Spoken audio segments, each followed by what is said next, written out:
मैं आप सबका वेलकम करता हूं अपने प्यारे से एजुकेशनल यूट्यूब प्लेटफॉर्म शैलेश में। आज पढ़ने वाले हैं बाबू ज्योग्राफी का चैप्टर नंबर 6 मानचित्र अध्ययन। आज एनसीईआरटी में मानचित्र का अध्ययन चैप्टर नंबर 6 में जितना भी प्रश्नावली दिया गया है सारे के सारे करने वाले हैं। क्लास 10th के लिए है बबुआ। आप वीडियो नहीं देखे बाबू मानचित्र का 1 शॉर्ट वीडियो और मानचित्र का 1 शॉर्ट ऑब्जेक्टिव का वीडियो, तो जाइए प्लेलिस्ट में ज्योग्राफी 1 शॉर्ट करके प्लेलिस्ट मिल जाएगा। वहाँ पे आपको सारी की सारी वीडियो 1 शॉर्ट वाली वीडियो मिल जाएगी। ज्योग्राफी में जितने हमने पढ़ाया है सारे के सारे 1 शॉट वाली वीडियो मिल जाएगी। तो बढ़ते हैं अपने प्रश्नावली की ओर। सबसे पहले लघु उत्तरीय प्रश्न पढ़ेंगे बाबू, उसके बाद दीर्घ उत्तरीय प्रश्न देखेंगे। पहला नंबर क्वेश्चन क्या है, हैसुद विधि तथा पर्वतीय छायाकरण विधि में अंतर स्पष्ट कीजिए। हैसुद विधि और पर्वतीय छायाकरण विधि में क्या अंतर है, इसके बारे में बताना है। यह दोनों विधि क्या है बाबू, ऊंचा वक्ष निरूपण करने की विधि है। ऊंचा वक्ष बोलने का मतलब देखो अपने पृथ्वी पे भू आकृति कितने सारे हैं, जैसे पुल खंबा मकान जितने भी पृथ्वी पे पाए जाते हैं सारे के सारे क्या है, भू आकृति है। इन्हीं भू आकृतियों को अगर समतल सतह पे ब्लैक बोर्ड पे कागज पे दिखा देंगे बाबू, निरूपित कर देंगे, इसी को क्या बोलते हैं, ऊंचा वक्ष निरूपण बोलते हैं। पृथ्वी पे जितने सारी चीजें जितने सारी वस्तुएं हैं वे सारे के सारे समतल ब्लैक बोर्ड पे कागज पे मानचित्र पे दिखा देना ही बाबू क्या कहलाता है, ऊंचा वक्ष निरूपण कहलाता है। तो ये दोनों क्या है, ऊंचा वक्ष निरूपण करने की विधि है। हमें क्या बताना है, अंतर बताना है। तो इनके बीच अंतर निम्नलिखित है, यानी कि नीचे दिया गया है। एक साइड लिखेंगे बाबू हैसुद विधि और दूसरा साइड लिखेंगे पर्वतीय छायाकरण विधि, और दोनों में तरफ क्या पारेंगे, बीच से एक रेखा पारेंगे। एक तरफ हैसुद विधि, दूसरा साइड पर्वतीय छायाकरण विधि। इस विधि से मानचित्र पर छोटे महीन एवं खंडित रेखाओं द्वारा दिखाया जाता है। हैसुद विधि द्वारा बाबू मानचित्र में छोटे महीन एवं खंडित टुकड़ा में यानी बटा हुआ रेखा के माध्यम से मानचित्र पे दिखाते हैं, यानी कि इस प्रकार से छोटे छोटे महीन महीन खंडित रेखाओं टुकड़े में बटे हुए रेखाओं के द्वारा दिखाते हैं। कौन सी विधि में बाबू, हैसुद विधि में। पर्वतीय छायाकरण विधि में क्या है, इसमें भू आकृतियों पर उत्तर पश्चिम के कोने पर ऊपर से प्रकाश पड़ने की कल्पना करते हैं। इसमें क्या करते हैं, किसी भी भू आकृति के उत्तर पश्चिम के कोने के ऊपर से, कहाँ से, कोने के ऊपर से, उत्तर पश्चिम के कोने के ऊपर से किसी भी भू आकृति पे प्रकाश पड़ने की कल्पना करते हैं बाबू। कल्पना या मतलब मान लेना, समझ लेते हैं कि ऊपर से क्या हो रही है, प्रकाश पड़ रही है। किसी भू आकृति को मानचित्र पे किस प्रकार से दिखाते हैं, उत्तर पश्चिम के कोने पर से ऊपर से प्रकाश पड़ने की कल्पना करके दिखाते हैं मानचित्र में। इसमें ढाल को या पानी बहने की दिशा में रेखा खींचते हैं। हैसुद विधि में बाबू किस तरफ रेखा खींचते हैं, किसी भी भू आकृति का ढाल अधिक है तो उस तरफ रेखा खींचते हैं हैसुद विधि द्वारा, या पानी जिस तरफ बह रही है उस तरफ रेखा खींचते हैं। किस प्रकार से रेखा खींचते हैं, छोटे महीन एवं खंडित रेखाएं खींचते हैं। इस विधि से पर्वतीय क्षेत्र को मानचित्र पर अच्छे ढंग से दिखा पाते हैं।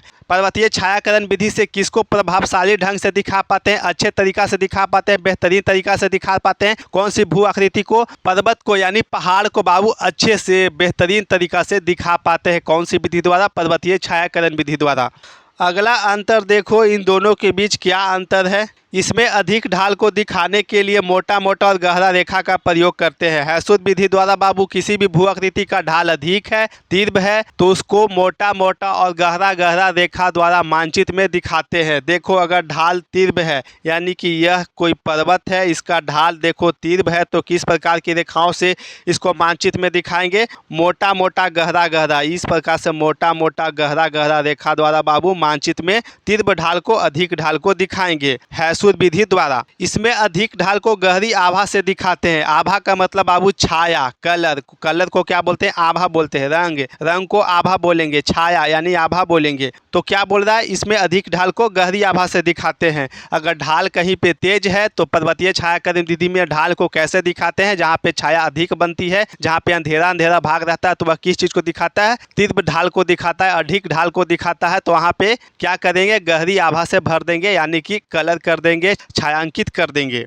कम ढाल को दिखाने के लिए पतला पतला और दूर दूर रेखा खींचते हैं। अगर कहीं पे अगर किसी भू आकृति का ढाल कम है बाबू, तो किस प्रकार से, किस प्रकार की रेखाओं से मानचित्र में दिखाएंगे, हैसुद विधि द्वारा पतला पतला और दूर दूर रेखा खींचेंगे। इस प्रकार से पतला पतला और दूर दूर रेखा द्वारा दिखाएंगे बाबू मानचित्र में। इसमें कम ढाल को दिखाने के लिए हल्की आभा का प्रयोग करते हैं। अगर पर्वतीय छायांकन विधि में किसी भी भू आकृति का ढाल कम है तो उसको किस प्रकार से, किस रंग से दिखाते हैं? हल्का आभा से भरते हैं, हल्का छायांकित कर देते हैं, ज़्यादा गहरा कलर नहीं करते हैं। इस विधि से ढाल को अच्छे तरीक़ा से दिखाया जाता है, लेकिन मानचित्र बनाने में बहुत मेहनत और अधिक समय लगता है। हैसुद विधि द्वारा बाबू ढाल को बेहतरीन तरीक़ा से, अच्छे तरीक़ा से दिखा पाते हैं मानचित्र में, लेकिन इसको बनाने में बहुत अधिक समय, ज़्यादा देर और काफ़ी मेहनत लगता है। बहुत मेहनत लगता है बनाने में, अच्छा खासा मेहनत लगता है। इसको मानचित्र पर बनाने में कम समय और कम मेहनत लगता है। और पर्वतीय छायांकन विधि द्वारा बाबू किसी भी भू आकृति को मानचित्र पर दर्शाने में बहुत कम समय लगता है। क्या करते हैं पर्वतीय छायांकन विधि में? उत्तर पश्चिम के कोने पर से प्रकाश पड़ने की कल्पना करते हैं और उसी को क्या बोलते हैं? मानचित्र पर, समतल ब्लैक बोर्ड पर, पेपर पर छाप देते हैं। तो कम समय लगता है इसको बनाने में। तो हैसुद विधि बोलने का मतलब क्या बाबू? इसका विकास किसने किया था? लेहमान जी ने किया था। उन्होंने ही कहा था कि हैसुद विधि द्वारा छोटे महीन एवं खंडित टुकड़ा टुकड़ा में बटा हुआ रेखा से मानचित्र पे दिखाते हैं। तो मानचित्र में किसको दिखाते हैं, किस चीज़ को दिखाते हैं? तो मानचित्र में ढाल को, यानी पानी बहने की दिशा को दिखाते हैं। कैसे दिखाते हैं? जहाँ पे ढाल तीव्र रहेगा तो मोटा मोटा गहरा गहरा रेखा का प्रयोग करेंगे, अगर ढाल कम रहेगा तो पतला पतला रेखा का प्रयोग करेंगे और दूर दूर खींचेंगे। और हैसुद विधि द्वारा मानचित्र में बेहतरीन तरीका से दिखा पाते हैं, अच्छे तरीका से दिखा पाते हैं, लेकिन मेहनत अधिक लगता है। पर्वतीय छायांकन विधि में क्या बाबू? उत्तर पश्चिम के कोने के ऊपर से किसी भी भू आकृति पर प्रकाश पड़ने की कल्पना करते हैं। जहां पर अगर प्रकाश नहीं पड़ेगा तो वह ज़्यादा छाया बनेगा, वहां पर वाला भाग अंधेरा अंधेरा रहेगा, तो वह अधिक ढाल को दिखाता है मानचित्र पर। और एक तरफ ऊपर वाला भाग जहाँ पे लाइट पड़ा वह क्या करता है? कम ढाल को दिखाता है मानचित्र पर। इसको बनाने में बहुत ज़्यादा मेहनत नहीं लगता है। अगले क्वेश्चन की ओर बढ़ते हैं। तल चिन्ह और स्थानिक ऊंचाई क्या है? तल चिन्ह बबुआ और स्थानिक ऊंचाई क्या है? इसको क्या करना है? परिभाषित करना है। तो सबसे पहले लिखेंगे तल चिन्ह। तल चिन्ह क्या होता है? यह भी क्या है? ऊंचा वच निरूपण करने की विधि है। समुद्र तल से किसी भू आकृति को, जैसे पुल, खंभा, मकान, नदी इत्यादि की मापी गई ऊंचाई को प्रदर्शित करने वाला चिन्ह को क्या बोलते हैं? तल चिन्ह बोलते हैं। यानी कि किसी भी भू आकृति है बाबू, उसकी समुद्र तल से अगर उस भू आकृति की ऊंचाई माप लेंगे तो उसको क्या बोलेंगे? तल चिन्ह बोलेंगे। तो समुद्र तल बोलने का मतलब क्या? समुद्र के नीचे वाला भाग जहाँ पे कंकड़ पत्थर, घास वगैरह, मिट्टी उट्टी रहता है ना, समुद्र के नीचे वाला भाग, पानी के जस्ट नीचे जहाँ पे धरती वगैरह कंकड़ पत्थर रहता है, उसको क्या बोलते हैं? समुद्र तल बोलते हैं। तो समुद्र तल से किसी भी भू आकृति की ऊंचाई को माप लेंगे तो वही क्या कहलाएगा? वही हमारा क्या कहलाएगा? तल चिन्ह कहलाएगा। जैसे में मान लेते हैं यह समुद्र तल है, यह क्या है? हमारा घर है या पुल है बाबू, पुल है। इसकी ऊंचाई अगर समुद्र तल से माप लिए, कितना ऊंचा है? तो 20 फीट है। इसकी ऊंचाई माप कर यहाँ पे लिख दिए बाबू, चिन्हित कर दिए, तो इसी को क्या बोलेंगे? तल चिन्ह बोलेंगे। इसको किस चीज़ में मापते हैं? इसे मीटर या फीट में मापा जाता है। कौन सी इकाई में? मीटर या फीट में। तो अगला परिभाषित किसको करेंगे बाबू? स्थानिक ऊंचाई को करेंगे। इसमें एक क्वेश्चन और पूछा है कि स्थानिक ऊंचाई क्या है? तो स्थानिक ऊंचाई किसे कहते हैं? तल चिन्ह की सहायता से किसी स्थान विशेष की मापी गई ऊंचाई को क्या बोलेंगे? स्थानिक ऊंचाई बोलेंगे। स्थान विशेष का मतलब बाबू कोई खास जगह, जैसे मुख्यमंत्री का घर हो गया, प्रधानमंत्री का निवास हो गया, वह क्या है? खास जगह है। हमारे लिए हमारा घर क्या है? खास जगह है। तो तल चिन्ह की सहायता से किसी खास स्थान की ऊंचाई को माप लेंगे बाबू, तो वही क्या कहलाएगा? स्थानिक ऊंचाई कहलाएगा। जैसे में देखो, मान लेते हैं, आप एग्जाम्पल से समझो, यह समुद्र तल है, यह हमारा बाबू घर है। यह क्या है? हमारा घर है। हमारा घर का ऊंचाई कितना है? 20 फीट है। और हमारा दोस्त, हमारा पड़ोसन बाबू गोतिया क्या किया? हमसे घर ऊंचा बना लिया और हमसे इतरा रहा है कि देखो ना शैलेश, हम तुमसे ऊंचा घर बना लिए। हमसे आकर बोला बाबू, लेकिन कुछ ही दिन बाद वह क्या किया? हमसे आकर फिर बोल रहा है कि देखो ना शैलेश, हमें घर तुमसे ऊंचा तो बना लिए, लेकिन हमें समुद्र तल से अपने घर की ऊंचाई को मापने में बहुत दिक्कत परेशानी हो रही है और अधिक पैसा खर्च हो रहा है, हम क्या करें? तो हम उसको एक उपाय बताएं बबुआ कि देखो, हमारा घर समुद्र तल से कितना है? 20 फीट है। तो यह क्या हो गया बाबू? तल चिन्ह हो गया। समुद्र तल से किसी भी जगह को, किसी भी भू आकृति की ऊंचाई माप लिए तो क्या कहला गया? तल चिन्ह कहला गया। तो यह क्या है हमारा? यह हमारा घर है, तो यह भी कुछ किसी प्रकार के भू आकृति हो गया। तो इसकी ऊंचाई समुद्र तल से नाप लिए तो यह क्या हो गया? तल चिन्ह हो गया। तो हम उसको बोले कि देखो ना, हमारा समुद्र तल से घर की ऊंचाई 20 फीट नापा गया है, तुमने हमारे घर से कितना ऊंचा घर बनाया है? तो वह बोला कि शैलेश, हम तुम्हारे घर से 10 फीट बना लिए हैं ऊंचा घर। 10 फीट हमसे हमारे घर से ऊंचा बना लिया बाबू। और हमारा घर की ऊंचाई कितना था? समुद्र तल से 20 फीट। तो 20 फीट और 10 फीट, कितना हो गया बाबू 30 फीट। तो हम उसको बोले कि देखो 10-20 फीट हमारा है समुद्र तल से ऊंचाई घर की, तुम हमसे कितना बना लिया 10 फीट ऊंचा बना लिए, तो 10 फीट जोड़ लो हमारे घर की ऊंचाई में से, तो तुम्हारा समुद्र तल से घर की ऊंचाई निकल जाएगा। तो वह क्या किया बाबू, जोड़ लिया, तो उसका निकल गया क्या, समुद्र तल से ऊंचाई हमारा दोस्त का, हमारे गोतिया का समुद्र तल से उसके घर की ऊंचाई निकल गया कितना 30 फीट। तो यह क्या है बाबू, कोई खास जगह है, कोई विशेष जगह है। तो अगर इसकी ऊंचाई माप लिए, तल चिन्ह की सहायता से ऊंचाई निकाल लिए, तो यही क्या कहला गया, स्थानिक ऊंचाई कहला गया। परिभाषा में साफ साफ बोल रहा है कि तल चिन्ह की सहायता से किसी स्थान विशेष की मापी गई ऊंचाई को क्या बोलेंगे, स्थानिक ऊंचाई बोलेंगे। तो खास विशेष जगह यह हो गया हमारा दोस्त, हमारा गोतिया का घर, और हमारा घर किस चीज़ पर उपस्थित है, तो तल चिन्ह पर उपस्थित है। इसे भी मानचित्र में मीटर या फीट में दिखाते हैं, मीटर या फीट इकाई में मापते हैं। अगला क्वेश्चन है, समोच्च रेखा से आप क्या समझते हैं। समोच्च रेखा बोलते किसको है बाबू, ऊंचा वक्र निरूपण करने की यह भी क्या है, एक विधि है। भूतल पर समुद्र तल से एक समान ऊंचाई वाले बिंदुओं को मिलाकर मानचित्र पर खींचे जाने वाली काल्पनिक रेखाएं समोच्च रेखा कहलाती है। परिभाषा ध्यान से पढ़ो और हमारी बातों को समझने की कोशिश करो। भूतल पर समुद्र तल से, तो पार लिए बाबू समुद्र तल, समुद्र तल, भूतल पर, तो भूतल हो गया बाबू ये हमारा घर हो गया। समान ऊंचाई वाले बिंदुओं को, तो हमारा घर किसको प्रदर्शित कर रहा है बाबू, किस चीज़ से प्रदर्शित हो रहा है, बिंदु से प्रदर्शित हो रहा है। किस चीज़ से, बिंदु से। तो समान ऊंचाई वाले बिंदुओं, तो यहाँ पे यानी कि समान ऊंचाई वाले भू आकृति भी लिख सकते हैं। तो समान ऊंचाई वाले बिंदुओं, तो यहाँ पे हमारा दोस्त का घर है, इसका भी क्या है 20 फीट ऊंचाई है समुद्र तल से, और हमारा दोस्त का घर भी 20 फीट ऊंचाई है समुद्र तल से। तो यह क्या हो गया बाबू, समान ऊंचाई वाले बिंदुओं हो गए। बिंदु यहाँ पे किस चीज़ को प्रदर्शित कर रहा है, हमारा घर का प्रदर्शित कर रहा है और हमारे दोस्त के घर को प्रदर्शित कर रहा है। किसी भी दो भू आकृति समान है बाबू, अगर उसको मिला देंगे काल्पनिक रेखा से मानचित्र पे, तो उसी को क्या बोलेंगे, समोच्च रेखाएं बोलेंगे। यहाँ पे परिभाषा को पढ़ो, भूतल पर समुद्र तल से समान ऊंचाई वाले बिंदुओं को मिलाकर मानचित्र पे खींचे जाने वाली काल्पनिक रेखाएं समोच्च रेखा कहलाती है। इन दोनों घर की ऊंचाई क्या है, समुद्र तल से समान है। यह भूमि पर के दो समान ऊंचाई वाले भू आकृति है, जैसे पुल, खंभा, मकान, जो भी भू आकृति हो, सिर्फ क्या होना चाहिए, इन दोनों भू आकृतियों के बीच समुद्र तल से ऊंचाई क्या हो, समान होना चाहिए। तथा इन दोनों भू आकृतियों को अगर मानचित्र पे काल्पनिक रेखा से मिला देंगे बाबू, तो इसी को क्या बोलेंगे, समोच्च रेखा बोलेंगे। तो यही क्या हो गया, हमारा समोच्च रेखा हो गया। इन दोनों भू आकृतियों को क्या किए बाबू, मानचित्र पे काल्पनिक रेखा से मिला दिए। क्यों मिलाएं, क्योंकि इनकी ऊंचाई क्या है, समान है। परिभाषा बोल रहा है समान ऊंचाई वाले दो बिंदुओं को, यानी दो भू आकृतियों को मिलाने वाली काल्पनिक रेखा क्या बोलेंगे, समोच्च रेखा बोलेंगे। तो आपको समझ में आ गया होगा कि समोच्च रेखा क्या है, किसे कहते हैं। आपसे पूछेगा प्रश्न बोर्ड एग्जाम में, तो आप लिख दीजिएगा। अगला क्वेश्चन है अस्तरंजन। तो अस्तरंजन क्या होता है, देखो बाबू हमारी बातों को ध्यान से सुनो और समझने की कोशिश करो।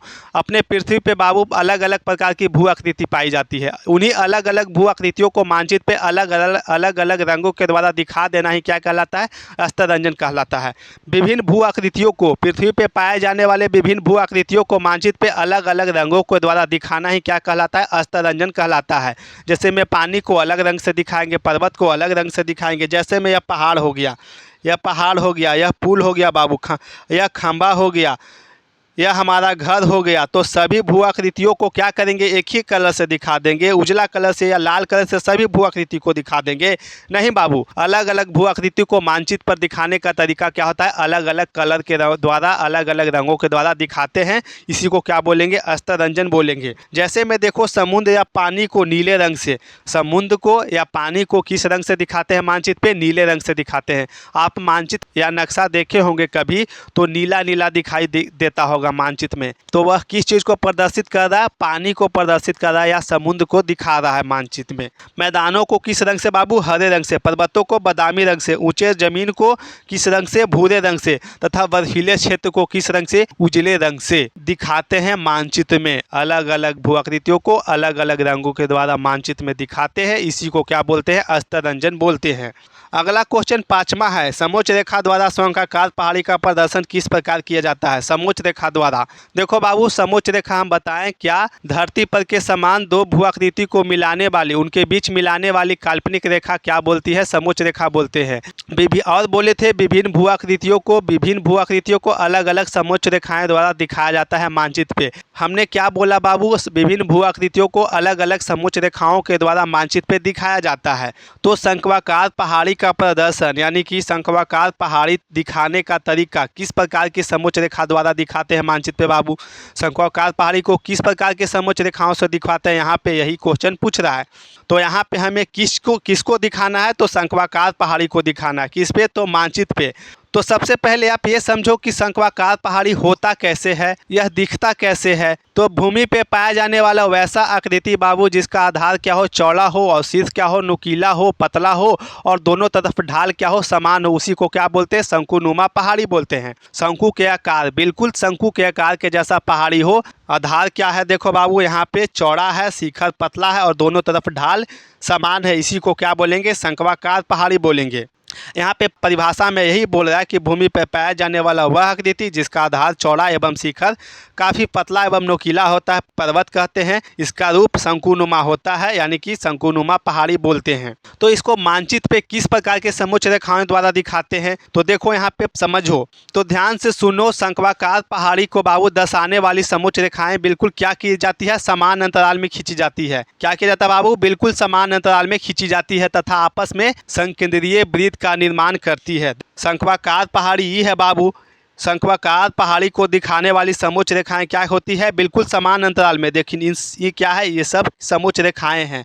इन सभी समोच्च रेखाएं के बीच क्या है बाबू, दूरी समान है, सभी समान अंतराल में खींचा गया है तथा आपस में संकेंद्रीय वृत्त का निर्माण करती है। संकेंद्रीय वृत्त बोलने का मतलब सभी वृत्तों के बीच दूरी क्या हो, समान होनी चाहिए, सभी वृत्त समान अंतराल में खींचा जाना चाहिए। जैसे में यह वृत्त सभी वृत्तों के बीच क्या है बाबू, दूरी समान है। यहाँ पे 100 है तो यहाँ पे 100 है, यहाँ पे 100 है तो यहाँ पे 100 है। सभी वृत्तों के बीच क्या है, दूरी समान होना चाहिए तथा सभी समोच्च रेखाओं के बीच भी क्या होना चाहिए, दूरी समान होना चाहिए, दोनों समान अंतराल में खींचा जाना चाहिए।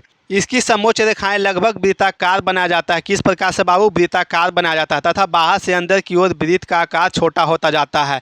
जैसे जैसे बाहर से अंदर की ओर जाएंगे बाबू, वैसे वैसे क्या होगा, वृत्त का आकार मानचित्र पे छोटा होते जाएगा तथा बाहर से अंदर की ओर जाने पर समोच्च रेखाओं का मान बढ़ते जाता है। और जैसे जैसे देखो बाहर से हम अंदर की ओर जा रहे हैं, यहाँ पे 100 मीटर, यहाँ पे 200 मीटर हो गया, 300 मीटर हो गया, 400 मीटर हो गया, 500 मीटर हो गया।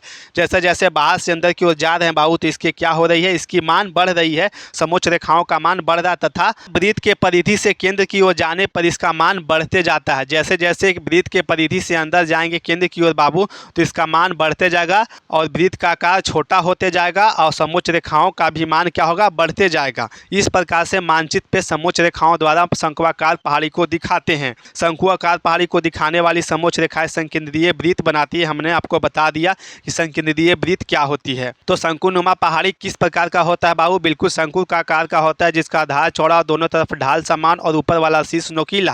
तथा मानचित्र पर इसको किस प्रकार की समोच्च रेखाओं द्वारा दिखाते हैं, तो शंक्वाकार पहाड़ी को दिखाने वाली समोच्च रेखा क्या होती है, बिल्कुल समान अंतराल में खींची जाती है तथा आपस में संकेंद्रीय वृत्त बनाती है। संकेंद्रीय वृत्त बोलने का मतलब सभी वृत्तों की दूरी क्या हो, समान होनी चाहिए, समान अंतराल में खींची जानी चाहिए तथा वृत्त के परिधि से अंदर जाने पर क्या होता है, वृत्त का आकार छोटा होते जाता है तथा मान बढ़ते जाता है और समोच्च रेखाओं का मान भी बाहर से अंदर की ओर जाने पे बढ़ते जाता है तथा वृत्त का आकार क्या होता है, छोटा होते चला जाता है। तो बाबू लघु उत्तरीय प्रश्न समाप्त हो गया। अब बढ़ते हैं दीर्घ उत्तरीय प्रश्न पर। इतना आपको समझ में आया, कहीं पे दिक्कत, अगर कहीं पे दिक्कत हो रही है तो आप कमेंट सेक्शन में बताइए बाबू कि इस वाला टॉपिक हमें समझ में नहीं आया, तो हम बाबू उसके लिए एक स्पेशल वीडियो आपके लिए अपलोड कर देंगे। तो बाबू अब पढ़ेंगे दीर्घ उत्तरीय प्रश्न।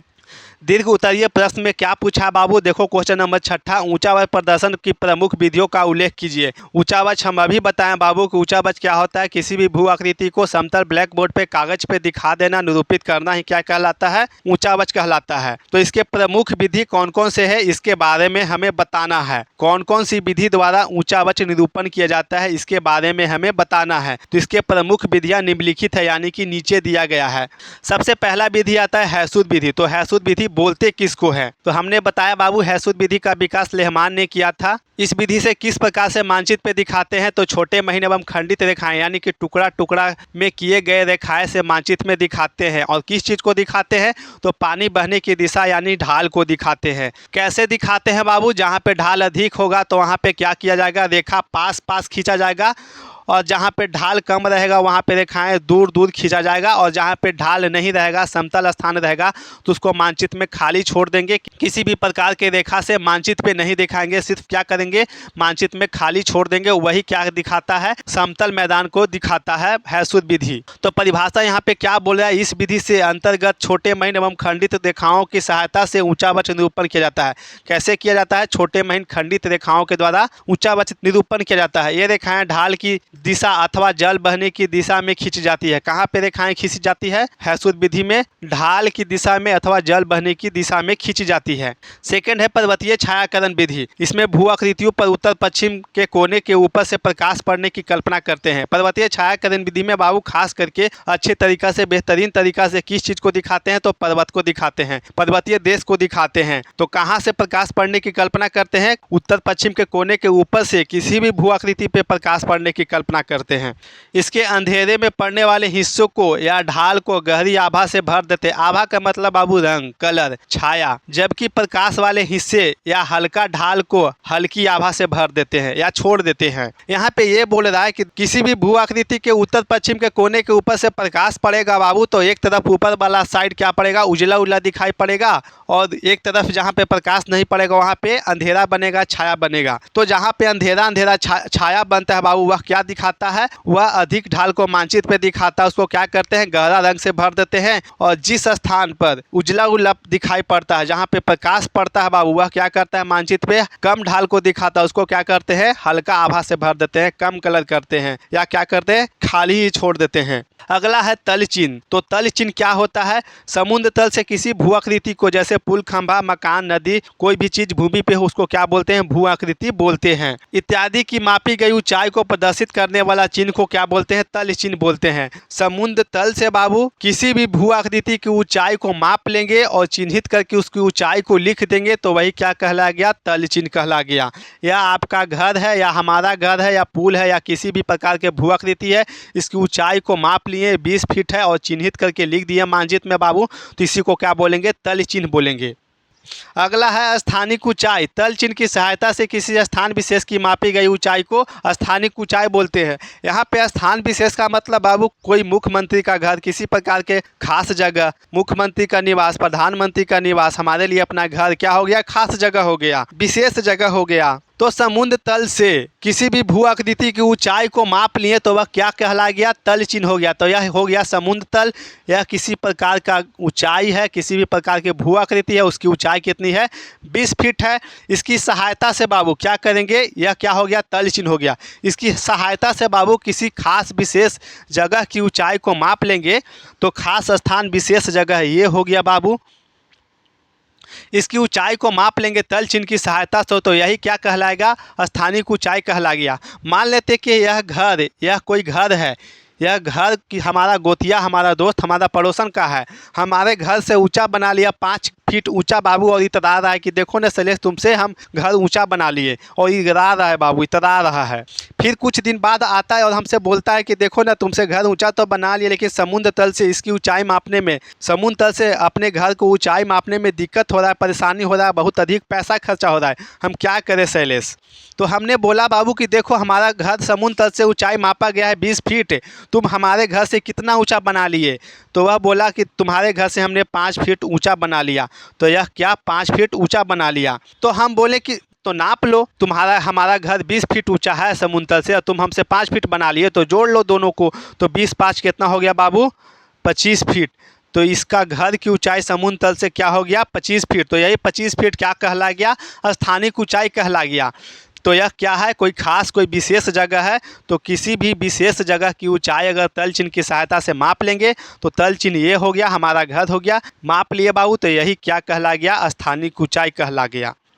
अगला क्वेश्चन आता है त्रिकोणमितीय स्टेशन। त्रिकोणमितीय स्टेशन होता क्या है? समुद्र तल से किसी 3 स्थान की मापी गई ऊंचाई मानचित्र पे त्रिभुज बना के दिखाना क्या कहलाता है? त्रिकोणमितीय स्टेशन कहलाता है। समुद्र तल से किसी भी 3 भू आकृति की ऊंचाई को माप लेंगे और त्रिभुज बना के मानचित्र पे दिखा देंगे, उसी को क्या बोलेंगे? त्रिकोणमितीय स्टेशन बोलेंगे।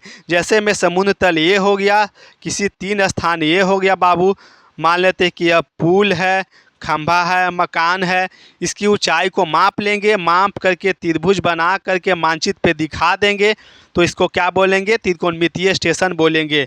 10 फीट, 20 फीट, 15 फीट, तो इसकी ऊंचाई माप लिए, तीनों भू आकृतियों की ऊंचाई को माप लिए बाबू कि समुद्र तल से कितना ऊंचा है, और इन्हीं 3 भू आकृतियों को त्रिभुज बना करके मानचित्र पे दिखा देंगे, तो यही क्या कहला गया?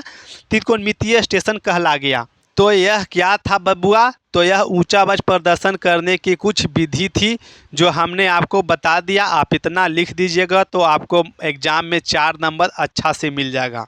अब बढ़ते हैं अगला क्वेश्चन की ओर। समोच्च रेखा क्या है? यहाँ पे क्या पूछ रहा है? फिर से पूछ रहा है कि समोच्च रेखा क्या है। इसके द्वारा विभिन्न ढालों को प्रदर्शन किस प्रकार किया जाता है? इसके द्वारा बाबू विभिन्न प्रकार के ढाल का प्रदर्शन किस प्रकार किया जाता है, किस प्रकार मानचित्र पे ढाल को दिखाया जाता है, यह पूछ रहा है। तो सबसे पहले आप ये बताइए कि समोच्च रेखाएं होती क्या है।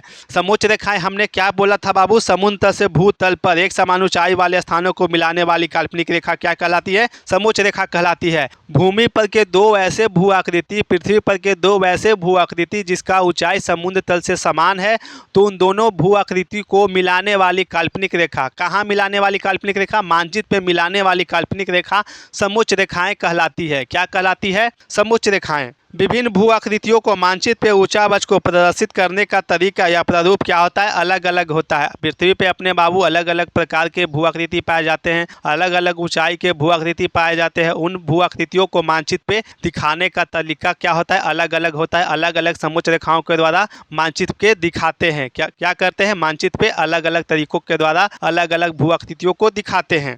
समोच्च रेखा के द्वारा ढाल को निम्नलिखित तरीका से दिखाते हैं या प्रारूप क्या होता है? अलग अलग होता है, प्रदर्शन करते हैं। ढाल को बाबू मानचित्र पे विभिन्न समोच्च रेखाओं के द्वारा दिखाते हैं। तो ये जानेंगे कि किस प्रकार की ढाल को किस प्रकार के समोच्च रेखाओं द्वारा मानचित्र पे दिखाते हैं। एक समान ढाल को दिखाने के लिए समोच्च रेखाओं को समान दूरी पर खींची जाती है। अगर कहीं पे भू आकृति का ढाल समान है, जैसे देख लो इस प्रकार से, यह क्या है? पर्वत है, इसका ढाल सभी जगह क्या है? समान है। तो इसको किस प्रकार की समोच्च रेखाओं से दिखाएंगे मानचित्र पे? तो समान दूरी पर क्या करेंगे? समोच्च रेखाएं खींचेंगे। यानी कि सभी समोच्च रेखाओं के बीच क्या होना चाहिए? दूरी समान होना चाहिए, समान अंतराल में खींचा जाना चाहिए। किसी भी भू आकृति का सभी जगह ढाल क्या है? समान है, तो उसको समान अंतराल में समोच्च रेखा खींच के मानचित्र पे दिखाएंगे। सभी समोच्च रेखाओं के बीच क्या होगा? दूरी समान होगा। खड़ी ढाल को दिखाने के लिए समोच्च रेखाएं पास पास बनाई जाती है, जबकि मंद ढाल के लिए समोच्च रेखाओं दूर दूर बनाया जाता है। अगर कहीं पे किसी भू आकृति का ढाल तीव्र है, अधिक है, तो उसको किस प्रकार के समोच्च रेखाओं द्वारा मानचित्र पे दिखाएंगे? तो पास पास समोच्च रेखाएं खींच के बाबू मानचित्र पे दिखाएंगे। ये हो गया बाबू पुल का क्या है? ढाल तीव्र है, अधिक है। खंभा हो गया, खंभा का ढाल अधिक है, तीव्र है, तो किस प्रकार की समोच्च रेखाएं खींचेंगे? समोच्च रेखाएं पास पास, नजदीक नजदीक खींचेंगे। इसी प्रकार से अगर मंद ढाल है, मंद ढाल बोलने का मतलब ढाल कम है, ना के बराबर है, तो रेखाएं किस प्रकार से बनाएंगे? रेखाएं मानचित्र में दूर दूर खींचेंगे। समोच्च रेखाएं किस प्रकार से खींचेंगे? दूर दूर खींचेंगे बाबू। ऐसे में मान लेते हैं कि यह पुल ही है, इसकी ढाल कम है, ना के बराबर है, तो रेखाएं किस प्रकार से खींचेंगे? किस प्रकार के समोच्च रेखाओं द्वारा मानचित्र पे दिखाएंगे बाबू? कम ढाल को, ना के बराबर ढाल को, तो रेखाएं समोच्च रेखाएं दूर दूर बनाएंगे। किस प्रकार से? रेखाएं दूर दूर, समोच्च रेखाएं दूर दूर बनाएंगे। इस प्रकार के समोच्च रेखाएं द्वारा बाबू कम ढाल को मानचित्र पे दिखाते हैं। मानचित्र में अधिक ऊंचाई वाले समोच्च रेखाएं पास पास और कम ऊंचाई वाली समोच्च रेखाएं दूर दूर बनी रहती है। मानचित्र पे अगर कहीं पे बाबू आपको दिख जाए कि समोच्च रेखाएं पास पास बनी हो और उसी के साथ साथ उसी जगह पे रेखाएं दूर दूर बनी हो, तो इसका मतलब अवतल ढाल को प्रदर्शित कर रहा है। किस प्रकार के ढाल को प्रदर्शित कर रहा है? अवतल ढाल को। मानचित्र में आपको बाबू कहीं पे दिख जाए कि समोच्च रेखाएं पास पास बनी है और फिर समोच्च रेखाएं दूर दूर बनी है, तो किस प्रकार के ढाल को प्रदर्शित करता है? वह अवतल ढाल को प्रदर्शित करता है। तो अवतल ढाल बनता है कैसे बाबू? अवतल दर्पण आप फिजिक्स में पढ़े हैं कि किस प्रकार से बनता है। इस प्रकार से अवतल दर्पण बनता है बाबू। और अवतल ढाल हो गया मतलब यहाँ पे भूमि हो गया, यह क्या हो गया? ढाल हो गया। यह अवतल क्या हो गया बाबू? ढाल हो गया। तो यहाँ पे क्या है? ऊंचाई तीव्र है, तो यहाँ पे सबसे पहले क्या बनेगा? रेखाएं पास पास बनेगा। समोच्च रेखा में पढ़ाए हैं बाबू कि जहाँ पे ढाल अधिक होता है तो उसको मानचित्र में पास पास रेखाओं द्वारा दिखाते हैं। फिर यहाँ पे जाते जाते ढाल कम होते जा रहा है तो समोच्च रेखाएं दूर दूर बना दी हैं। तो यह किस प्रकार की आकृति को दिखा रहा है बाबू? क्या दिखा रहा है? अवतल ढाल को दिखा रहा है। तथा इसके विपरीत उत्तल ढाल को दिखाएगा। क्या करेगा? उत्तल ढाल। यहाँ पे क्या होगा बाबू? उत्तल ढाल।